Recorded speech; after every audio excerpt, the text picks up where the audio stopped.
ગુજરાત સરકારના જળ સંપત્તિ અને પાણી પુરવઠા, અન્ન, નાગરિક પુરવઠા અને ગ્રાહક સુરક્ષાને લગતી બાબતોના મંત્રી કુંવરજીભાઈ બાવળિયાના હસ્તે વિછિયા તાલુકાના દડલી મોટા હડમતિયા રોડના સમારકામનું શાસ્ત્રોક્ત વિધિથી ખાતમુહૂર્ત કરાયું હતું. રાજકોટ જિલ્લા પંચાયતના માર્ગ અને મકાન વિભાગ અંતર્ગત ખાસ મરામત યોજના હેઠળ અંદાજે રૂપિયા 100 લાખના ખર્ચે 3.5 કિલોમીટરના રસ્તા પર ડામર અને ફર્નિશિંગ કરાશે.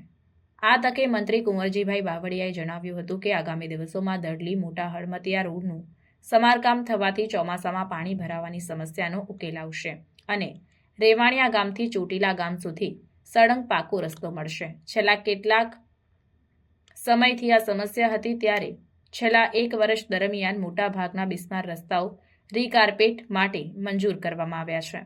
વ્યવસાયલક્ષી તાલીમ લઈને યુવાનો આત્મનિર્ભર બને તે હેતુસર આઈટીઆઈમાં નવા ટ્રેડ શરૂ કરવાની કામગીરી પ્રગતિ હેઠળ છે. આમ રસ્તાના કામોની સાથે સાથે આરોગ્ય, શિક્ષણ, પીવાના પાણી, સિંચાઈના પાણી સહિતની પ્રાથમિક સુવિધાઓની કામગીરી જરૂરિયાત મુજબ તબક્કાવાર કરવામાં આવી રહી છે. ત્યારે જસદણ વિછિયા પંથકનું એક પણ ગામ વિકાસથી વંચિત ન રહે તેના માટે રાજ્ય સરકાર સતત પ્રયત્નશીલ છે. મંત્રીએ ગામની શોભા સમાન પ્રવેશદ્વાર અને પાદળ સહિત સમગ્ર ગામને સ્વચ્છ અને રળિયામણું રાખવા અનુરોધ કર્યો હતો. આ તકે અધિક મદદનીશ ઇજનેર તેજાભાઈ ચૌહાણે સ્વાગત પ્રવચન, એપીએમસી ચેરમેન કડવાભાઈ જોગરાજીયાએ પ્રાસંગિક ઉદ્બોધન અને આભાર વિધિ વિનુભાઈ હાંડાએ કરી હતી.